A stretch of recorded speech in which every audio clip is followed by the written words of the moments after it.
네. 저는 가끔 운전을 하면서 만약에 사람들이 도로교통법을 잘 지키지 않는다면 어떻게 될까? 그런 생각 해본 적이 있습니다. 그러니까 신호등이나 이런 여러 사회적 약속을 대부분의 사람들이 지키고 있고 지킬 것이라고 믿기 때문에 우리는 안전하게 도로를 다닐 수가 있습니다. 이렇게 한 사회가 질서 있게 유지되는 데는 사회적 약속, 규범 등이 있는데요. 사회 구성원들이 이 사회적 약속과 규범을 지키기 때문에 그 안에서 자기의 권리와 의무를 행하기 때문에 건강한 사회가 될 수 있습니다. 우리는 대한민국의 그러한 시민이기도 하지만 하나님 나라의 시민이잖아요. 근데 하나님 나라에도 약속과 법규가 있어요. 하나님 나라의 약속과 법규가 바로 이 성경 말씀인데요. 그래서 성경은 구약, 옛날 언약, 옛 언약, 신약, 새 언약 이렇게 이루어져 있습니다. 그래서 우리가 이 성경 전체를 이해하는 데는 하나님의 언약, 그 언약에 대한 이해가 아주 중요합니다. 언약은요, 하나님께서 인간과 맺어주시는 건데요. 일단 하나님이 사람하고 언약을 맺어주시는 것 자체가 큰 은혜예요. 왜냐하면 언약은 서로 이렇게 꼭 지키자 이렇게 약속하는 건데 사람은 꼭 지키는 그런 사람들이 아니잖아요. 우리는 굉장히 신실하지 못하기 때문에 하나님이 사람과 언약을 맺는 것 자체가 엄청난 은혜고 하나님 앞에서는 하나님은 참 큰 손해죠. 지킬 확률이 매우 떨어지는 존재니까요. 그런데 하나님은 이렇게 하나님이 주도적으로 사람하고 언약을 맺으세요. 그러니까 하나님이 주도적으로 맺었기 때문에 우리 입장에서는 깨질 수 없는 반드시 하나님이 지키는 언약이라는 것을 알 수 있습니다. 우리 성도님들은 성경에 나오는 하나님의 언약 하면은 누구 언약이 떠오르십니까? 무지개. 무지개는 누구랑 언약했죠? 노아랑 언약했습니다. 이렇게 무지개 언약도 있고요. 또 대표적인 언약이 믿음의 조상인 아브라함하고 맺은 언약. 또 메시아 왕으로 보내시겠다는 메시아 왕권을 약속한 다윗 언약. 이런 언약들이 있어요. 그러니까 하나님이 어떤 사람과 맺었는지에 따라서 이름을 그렇게 붙이는 거죠. 노아랑 맺었으면 노아 언약, 아브라함 언약 이렇게 하는데요. 이 언약이라는 단어가 히브리어로 베리트예요. 이 베리트는 자르다, 이 자르라는 뜻인데 이런 거예요. 그러니까 나와 내가 언약을 이렇게 체결할 때 언약식을 갖는데 나와 너가 언약식을 가질 때 이렇게 재물을 놓고 재물의 바늘을 딱 쪼갠 다음에 이렇게 이 재물 사이를 나와 너가 지나가는 거예요. 잘라가지고 재물을 자르고 지나가면서 그러니까 고대 근동의 풍속인데요. 지나간다는 뜻은 우리 둘이 이 언약을 어기면 이 쪼개진 짐승처럼 우리가 쪼개진다. 그러니까 그렇게 피해 언약이나 맺는 거예요. 너 이렇게 죽게 된다. 이거 언약 어기면 이 짐승 쪼개진 것처럼 쪼개진다. 이런 의미가 있는 단어가 베리트 언약입니다. 그러니까 베리트 언약은 아주 중대한 약속인 거예요. 근데 창세기 15장에 보면 하나님이 아브라함이랑 언약식을 체결하세요. 하나님이 아브라함한테 내가 너한테 많은 자손하고 땅을 주겠다고 언약을 얘기해 주신 다음에 이렇게 말해요. 너 가서 암염소, 소 이런 것 좀 가지고 와. 그러니까 이제 아브라함이 갖고 와갖고 아브라함이 그거를 쪼개요.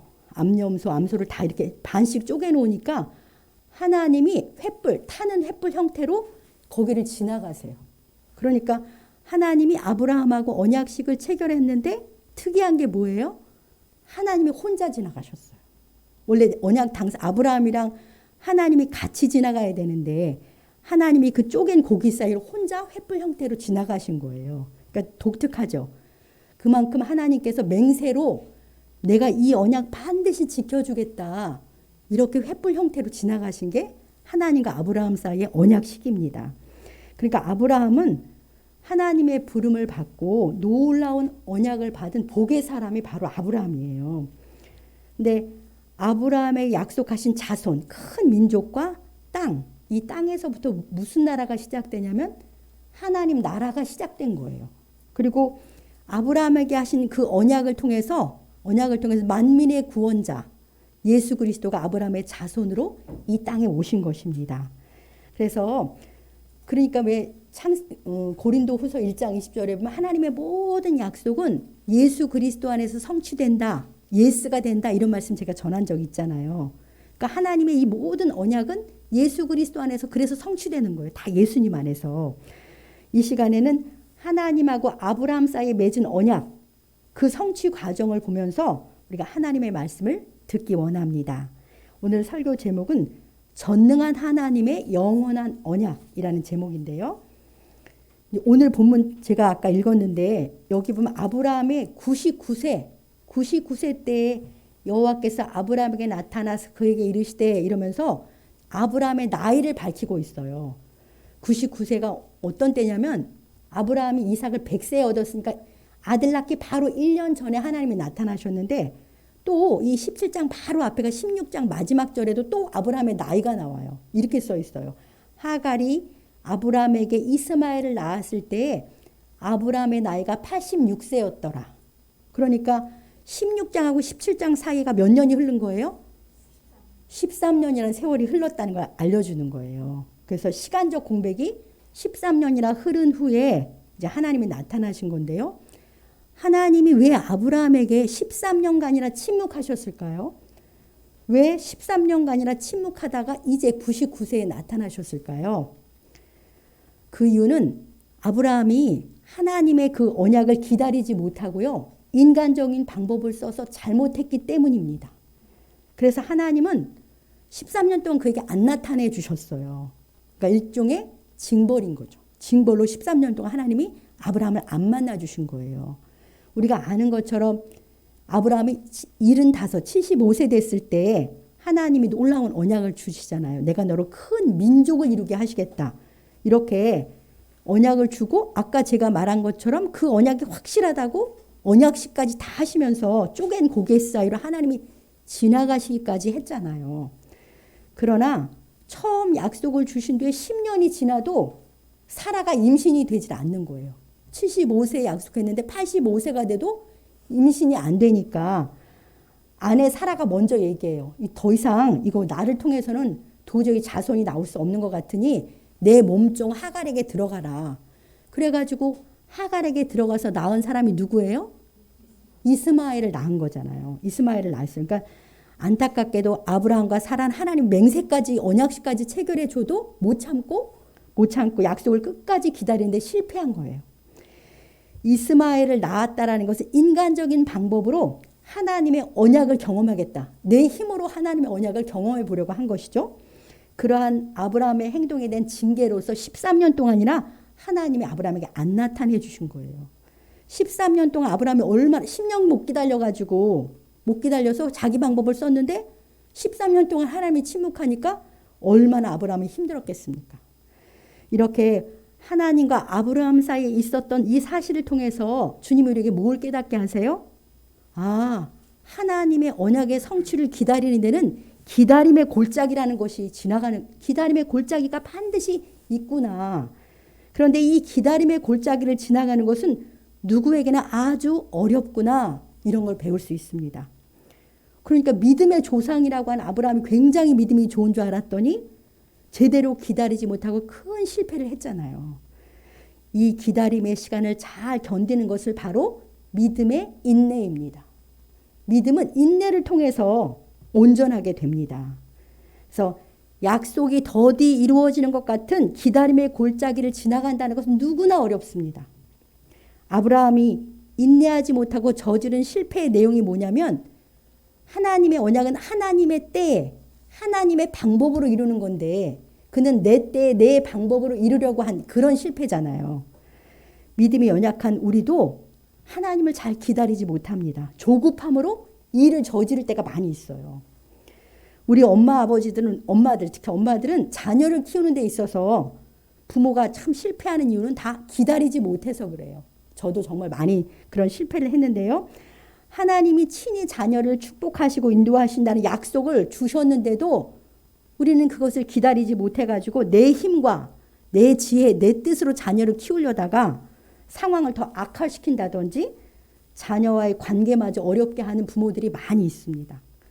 최근에 제가 다른 어떤 한 분과 성경 공부를 시작하게 됐는데 그분이 중학생 자녀를 키우는 일로 너무 어려워서 절 찾아온 거예요.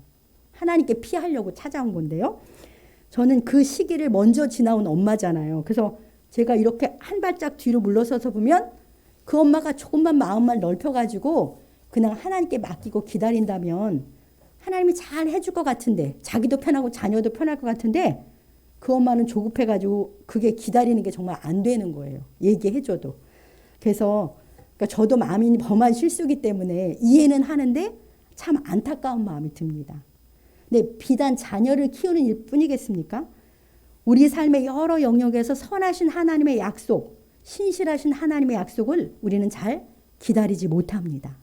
그래서 주님이 우리에게 이렇게 말씀하세요. 히브리서 10장 36절 한번 읽어볼까요? 히브리서 10장 36절입니다. 너희에게 인내가 필요함은 너희가 하나님의 뜻을 행한 후에 약속하신 것을 받기 위함이라. 네, 아멘. 하나님의 뜻을 행한 후에는 약속을 받기 위해서는 인내가 필요하다. 주님이 분명하게 말씀하십니다. 하나님께서 하나님의 때에 이르시는데 끝까지 우리가 믿음으로 인내해서 하나님의 귀한 약속의 성취를 경험하는 우리가 되길 소망합니다. 아까 언약이라는 말을 썼는데요. 우리는 그 큰 언약 안에서 수많은 약속이 있어요. 그러니까 우리들은 주로 그 언약, 우리도 언약의 후손이지만 작은 약속들을 우리에게 많이 주셨는데 그 약속의 성취를 이제 우리가 주로 적용할 수 있는 건데요. 그럼 아브라함이 자기 방법대로 자녀를 얻으려고 한 결과, 그 결과가 어떻게 됐습니까? 일단 사라하고 하갈이 가정 불화가 일어나는 거예요. 두 사람이 갈등하니까. 그리고 적자와 서자 사이에 가정 불화. 그리고 가정 불화가 일어나는 데 끝나지 않고 지금 후대까지도 계속해서 분쟁의 불씨를 심은 거잖아요. 우리가 이와 같이 기다리지 못하고 우리 방법과 힘으로 심은 씨앗의 열매는 쓴 열매를 맺게 돼요. 근데 이 쓴 열매를 오래도록 먹고 아픔과 고통이 뒤따른 것을 아브라함의 삶을 통해서 우리가 볼 수 있습니다. 또 그렇게 내 힘과 내 방법으로 했을 때 무슨 일이 일어났습니까? 그의 불순종의 결과 하나님을 만날 수 없어. 하나님의 음성을 들을 수가 없게 되는 것이죠. 그래서 아브라함도 13년 동안이나 하나님을 만나지 못하고 영적인 어둠 속에 있었다는 것입니다. 이러한 아브라함의 쓴 열매를 보면서 우리도 경계를 받고 하나님의 일하심을 끝까지 기다리는 우리가 되길 소망합니다. 네, 17장 1, 2절 우리 한번 같이 읽어볼까요? 본문 1, 2절입니다. 아브라함이 99세 때에 여호와께서 아브라함에게 나타나서 그에게 이르시되 나는 전능한 하나님이라. 너는 내 앞에서 행하여 완전하라. 내가 내 언약을 나와 너 사이에 두어 너를 크게 번성하게 하리라 하시니. 네, 13년의 침묵을 깨고 아브라함에게 99세에 다시 나타나셨는데요. 하나님이 얼마나 언약에 신실하시냐면 아브라함의 믿음 없는 행동에도 불구하고 포기하지 않고 다시 찾아오시잖아요. 그리고 말씀하세요. 나는 전능한 하나님이라. 너는 내 앞에서 행하여 완전하라. 그러니까 나는 능치 못한 일이 없는 전능한 하나님이다. 너와 맺은 내 언약은 내 전능함으로 내가 이룰 것이니 너는 내 앞에서 완전하게 행하라. 이렇게 명령하시는 거죠. 그러면서 다시 한번 과거에 주셨던 놀라운 약속을 재확인시켜 주세요. 그게 뭐예요? 내가 내 언약을 나와 너 사이에 두어 너를 크게 번성하게 하리라. 이렇게 전능한 하나님께서 전에 아브라함에게 준 약속대로 그를 크게 번성하게 하시겠다고 선포하십니다. 99세에 나타나셔서. 그러니까 하나님의 언약은 하나님의 전능하심으로 이루신다고 이렇게 말씀하십니다. 여기서 전능한 하나님이라는 단어가 여러분들 많이 들어보셨을 텐데 기억해 놓으세요. 엘샤다이. 엘샤다이가 전능한 하나님이라는 뜻입니다. 찬송 가사도 있거든요. 그래서 우리 하나님은 엘샤다이예요. 아브라함 99세, 사라 89세에 나타나셔서 나는 엘샤다이라고 말씀하신 이유가 무엇이겠습니까? 너희 눈에 사라가 자녀를 낳는 거 불가능하지. 사라는 경수도 끊겼고 그러나 나는 전능한 하나님이야. 너를 크게 번성하게 한다는 내 약속은 내 전능함으로 내가 이룰 거야. 이렇게 말씀하시는 겁니다. 그러니까 이렇게 자기에게 다시 찾아오셔서 놀라운 언약을 재확인시켜 주실 때 아브라함이 얼마나 놀랍고 황송하고 감격했겠습니까? 그래서 3절에는 바로 엎드려요. 하나님 앞에 바로 경배할 수밖에 없었던 것이죠. 그래서 아브라함은 하나님의 긍휼, 그 신실하심, 능력과 은혜에 정말 경배하는 것밖에 할 게 없었을 것입니다. 이 말씀 1절 2절에서 우리에게 주시는 두 번째 교훈이 무엇입니까? 하나님의 언약은 하나님이 하나님의 전능하심으로 이루시는구나. 그것을 우리에게 나타내 주시는 거죠. 우리가 이루는 것이 아니고 하나님의 언약은 그분의 전능함으로 하나님이 친히 이루신다. 그분은 엘샤다이다. 이것을 우리에게 분명하게 말씀해 주시는데요. 그러니까 어찌 보면 아브라함이 불가능이라는 판정을 내릴 때까지 하나님이 기다리셨다고 볼 수도 있습니다. 그러니까 우리의 불가능이 뭐예요? 하나님의 전능이 나타날 타이밍인 거예요. 우리가 불가능해야 하나님의 전능이 나타나잖아요. 인간의 끝, 인간의 바닥에서 전능하신 하나님의 역사가 시작됩니다. 하나님의 약속은 오직 전능하심으로 하나님이 이루시니까요. 이쯤 되면 아브라함이 하나님의 전능을 믿고 기대할 법한데요. 아브라함이 그랬을까요? 이렇게 직접 나타나셔가지고 이렇게까지 말씀하셨으니 이제 전능을 믿고 기대할까요? 그런데 그렇지가 않아요. 창세기 17장 15, 16절 이제 뒷부분에 이렇게 나와요. 하나님이 구체적으로 이렇게 말씀하세요. 내 아내 사라에게 내가 복을 줘가지고 아들을 낳게 해준다. 그래서 사레인데 이름을 사라라고 열국의 어미로 이름을 바꿔줘. 그러니까 구체적으로 주님이 설명까지 해서 하나님이. 그런데 하나님의 이 말씀을 구체적인 말씀을 듣고 아브라함이 어떻게 반응하는지 17장 17, 18절을 한번 같이 읽어봅시다. 이렇게 반응을 해요. 아브라함이 엎드려 웃으며 마음속으로 이르되 100세 된 사람이 어찌 자식을 낳을까? 사라는 90세니 어찌 출산하리요? 하고 아브라함이 이에 하나님께 아뢰되 이스마엘이나 하나님 앞에 살기를 원하나이다. 이렇게 말씀드립니다. 하나님이 99세나 전능한 하나님이라고 얘기하셨지 언약도 재확인시켜 주시고 구체적인 약속을 해 주셨는데도 아브라함은 이렇게 생각, 하나님이 아무리 전능하시다지만 나는 100세, 내 아내는 90세인데 어떻게 자식을 낳아? 불가능하지. 이렇게 속으로 생각하면서 웃어요. 그리고는 입으로 이렇게 그저 아브라함이나 하나님 앞에 잘 살길 바랄 뿐입니다. 그렇게 이스마엘이나 그렇게 고백을 하는 거예요. 그러니까 하나님이 뭐라고 하세요? 웃었다고. 아니 그렇게 말씀하시죠. 아니다. 내 아내 사라가 네게 아들을 낳을 거야. 사라가 네게 아들을 낳아줄 거다. 이렇게 하면서 너는 그 이름을 이삭, 웃음이라고 지으라고 하셨어요. 하나님 참 재밌죠. 이삭이라고 지으라고 하면서 그러니까 나중에 후에 아브라함이 이삭 이렇게 이삭아 이렇게 맨날 부를 때마다 웃음이잖아요. 무슨 생각 났겠습니까? 아이고 내가 정말 믿음이 없었어. 이삭이는 정말 하나님이 전능하시다는 증거야. 이렇게 늘 생각했을 것입니다. 이처럼 우리는 우리의 이성과 경험을 뛰어넘어서 하나님의 전능이 나타날 거라는 걸 이렇게 들어도 믿기가 어렵습니다. 하나님의 음성을 직접 듣고도 못 믿고 자기 이성과 경험을 더 믿는 아브라함을 보십시오.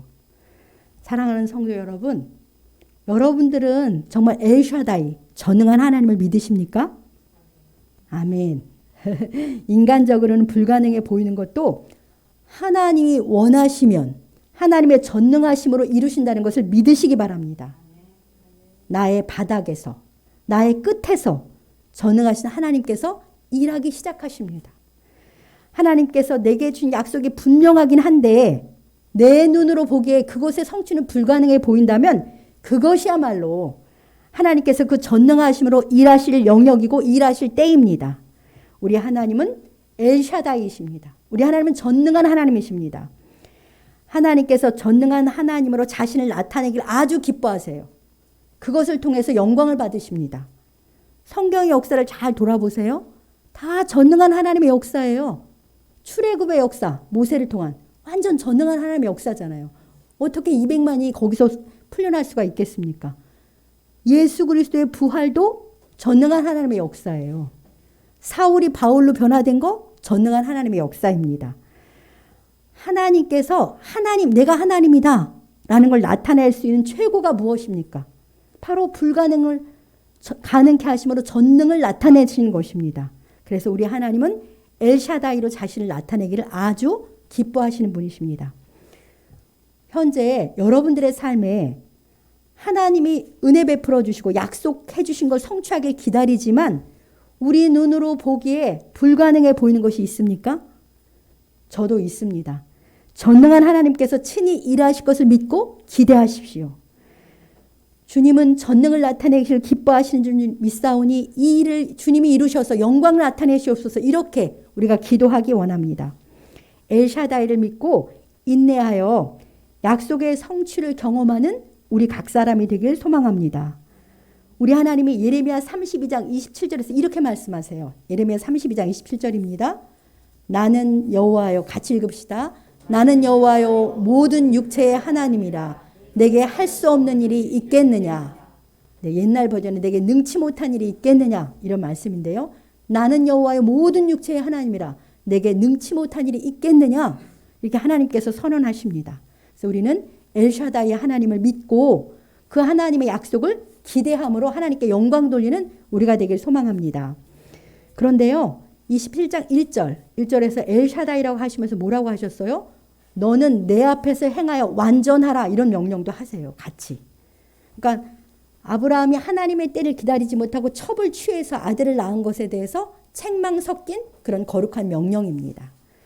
하나님께서는요, 그 백성을 우리가 도덕적으로 완전하게 요구하세요. 완전하라고 이렇게 명령하시잖아요.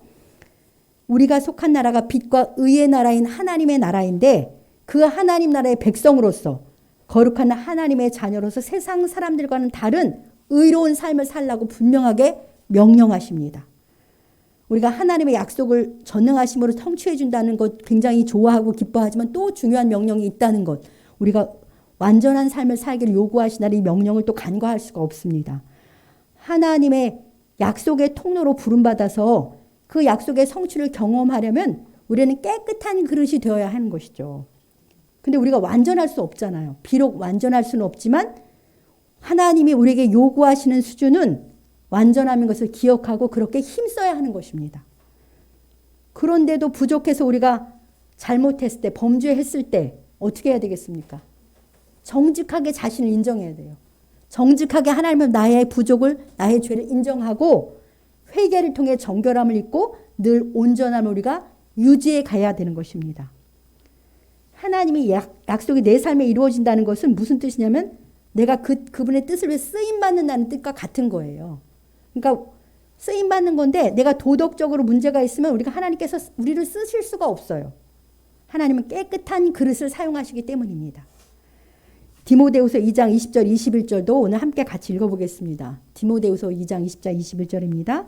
큰 집에는 금그릇과 은그릇뿐만 아니라 나무그릇과 질그릇도 있어 귀하게 쓰는 것도 있고 천하게 쓰는 것도 있나니 그러므로 누구든지 이런 것에서 자기를 깨끗하게 하면 귀히 쓰는 그릇이 되어 거룩하고 주인의 쓰심에 합당하며 모든 선한 일에 준비함이 되리라. 아멘. 쉬운 말씀이잖아요. 집에 금그릇, 은그릇, 나무그릇, 질그릇이 있어도 여러분들이 음식을 담아 먹으려면 깨끗한 더러운 그릇이라면 금그릇, 은그릇도 안 쓰잖아요. 깨끗한 그릇만 쓰는 것처럼, 그런 것처럼 하나님께서도 우리가 깨끗한 그릇으로 이렇게 준비될 때 귀히 쓰는 그릇을 하나님이 사용해 주시겠다, 이렇게 말씀하십니다. 그래서 우리를 깨끗한 삶으로 준비하면은 하나님의 놀라운 언약이 우리를 통해서 이루어지는 통로가 되는 것이죠. 그래서 스스로를 깨끗하게 준비하는 우리가 되길 바라고요. 그래서 하나님의 언약의 통로가 되는 저 우리 성도님 되시길 축복합니다. 마지막으로 5절과 본문 5절과 7절을 같이 읽어보겠습니다. 5절로 7절입니다. 이제 후로는 내 이름을 아브라함이라 하지 아니하고 아브라함이라 하리니 이는 내가 너를 여러 민족의 아버지가 되게 함이니라. 내가 너로 심히 번성하게 하리니 내가 내게서 민족들이 나게 하며 왕들이 내게로부터 나오리라. 내가 내 언약을 나와 너 및 네 대대 후손의 사이에 세워서 영원한 언약을 삼고 너와 내 후손의 하나님이 되리라. 아멘. 좀 긴데 이 아브라함에게 하신 약속은 이제 첫 번째 이런 거죠. 내가 너를 심히 번성하게 해서 네게서 민족들이 일어나고 왕들이 일어난다. 그게 첫 번째 약속이고, 두 번째는 내 언약은 나와 너, 내 대대 후손에 세워서 영원한 언약이다. 이렇게 두 가지를 말씀하시는 거예요. 여기서 내 대대 후손 속에 누가 들어가는 거예요? 우리가 들어가는 거예요. 예수님 믿는 우리가 다 대대 후손, 아브라함의 후손이 된 거니까 이 번성하게 하신다는 약속은 나에게도 준 약속이에요. 그런데요, 여기서 하나님이 이렇게 하시죠. 아브라함의 이름을 바꿔주세요. 아브라함이라는 뜻은 원래 아브람이었는데 존귀한 아버지, 아부가 아버지거든요. 람이 높이다라는 뜻, 존귀한 아버지였는데 아브라함으로 바꿔주세요. 그러니까 열국의 아버지, 많은 민족의 아버지로 아브라함의 이름을 바꿔주세요. 하나님이 왜 아브라함의 이름을 바꿔주실까요? 이 성경에서 이름은요, 단순한 호칭이 아니에요. 보세요. 모세. 모세는 물에서 건져냄 그런 뜻이에요. 그러니까 그의 상황을 설명해 주잖아요. 또 세례 요한의 이름이 원래 사가랴라고 지으려고 했는데 아버지 따라서 그러니까 가문도 나타내고 사명도 나타내요. 예수님의 이름이 이스마엘. 그것은 하나님이 우리와 함께 하시는 사명도 나타내는 그런 의미가 있어요.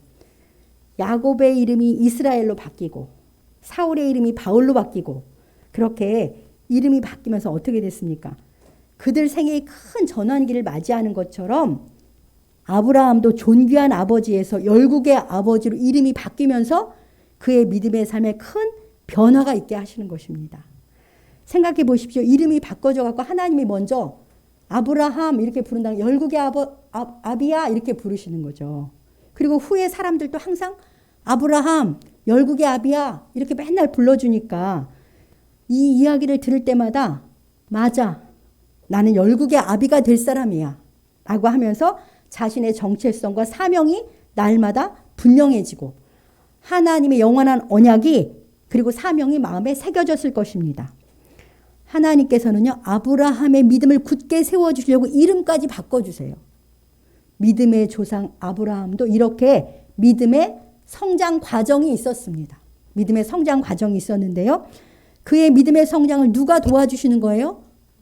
하나님이 주도하면서 그의 믿음을 성장하도록 도와주시는 거예요. 이름까지 바꿔주시면서요. 연약한 우리의 믿음도 하나님이 예배와 말씀 성도의 교제를 통해서 계속 성장하도록 우리를 도와주시는 것입니다. 하나님께서 아브라함이란 이름을 주시면서 그를 구원 역사의 중심 인물로 하나님 나라의 조상으로 굳게 세워주신 것입니다. 아브라함의 정체성과 사명을 각인시켜 준 건데요. 사랑하는 성도 여러분, 저와 여러분들도 예수 그리스도를 믿음으로 신분이 바뀌었다는 건 알고 계시죠? 우리가 새로운 피조물이라는 신분이 바뀌었어요. 옛날 우리는 그리스도 밖에 우리는 죽고 새 사람이 되었기 때문에 우리의 이름도 바꿔주셨습니다. 여러분들 캐톨릭에서는 세례받으면 세례명을 주잖아요. 새 이름을 주어요. 왜 새 이름을 주겠습니까? 안나라는 이름을 줬으면 안나처럼 살라 이러면서 새 이름을 그렇게 캐톨릭은 실제로 그렇게 주고 있습니다. 그러니까 저와 우리 성도님도 새로운 피조물이 되었을 때 새 이름을 받았습니다. 우리 모두의 새 이름은 먼저 성도예요. 성도. 거룩한 물이라는 이름을 우리가 받은 것이죠. 그리고 우리의 새 이름이 무엇입니까? 하나님의 자녀, 하나님의 백성. 놀라운 이름이에요. 어떻게 우리가 하나님의 자녀이고 하나님의 백성입니까? 우리가 성도, 거룩한 무리. 이렇게 예수 그리스도 안에서 우리에게 하나님의 새 이름을 주셨어요. 그래서 성도라는 이름이 정말 가장 영광스러운 이름인 거죠. 그런데 이사야 62장 4절 말씀에는 이런 말씀이 있어요. 이사야 62장 4절을 마지막으로 보겠습니다. 다시는 너를 버림받은 자라 부르지 아니하며 다시는 내 땅을 황무지라 부르지 아니하고 오직 너를 헵시바라 하며 내 땅을 뷸라라 하리니 이는 여호와께서 너를 기뻐하실 것이며 내 땅이 결혼한 것처럼 될 것임이라. 아멘. 이 말씀은요, 하나님이 자기 백성을 포로에서 해방시켜 주시면서 이름을 바꿔 불러주시겠다고 하시는 약속이에요. 우리가 이것은 바벨론 포로에서 돌아온 옛날 이스라엘 백성에게 주신 말씀인 동시에 예수님을 믿어 죄로부터 해방된 우리에게 주신 말씀입니다. 그래서 하나님이 우리를 이름을 어떻게 바꿨어요? 헵시바. 하나님이 기뻐하는 자 이렇게 헵시바로 바꿔줬어요. 그리고 결혼한 여자라는 뜻의 뷸라 이렇게 하나님이 우리를 바꿔주셨습니다. 그러니까 우리의 이름이 영적으로 헵시바 뷸라인 거예요. 그래서 주 예수 그리스도 안에서 구원받아 새 피조물 된 우리를 하나님이 나의 기쁨 헵시바 그리고 결혼한 여자 뷸라라고 이렇게 불러주십니다. 우리도 내 자신을 그리고 성도를 하나님이 기뻐하는 자 헵시바로 불러주시고 하나님의 신랑 되신 거룩한 신부로 뷸라라고 불러주시기 바랍니다.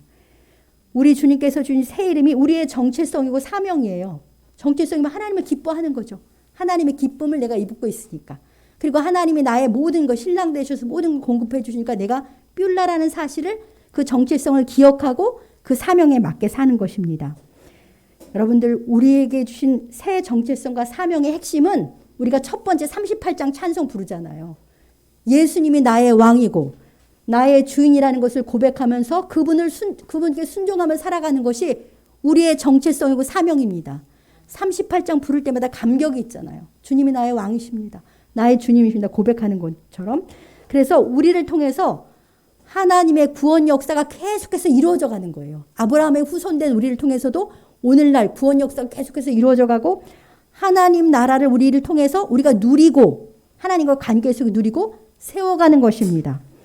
바로 주 안에서 새 이름을 받은 우리 모두의 사명이 헵시바를 하는 걸 누리고 뷸라를 누리면서 그렇게 살아가는 것이 우리의 정체성이고 사명입니다.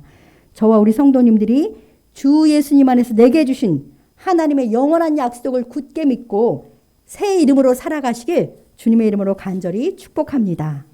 네, 주신 말씀 붙잡고 이렇게 기도.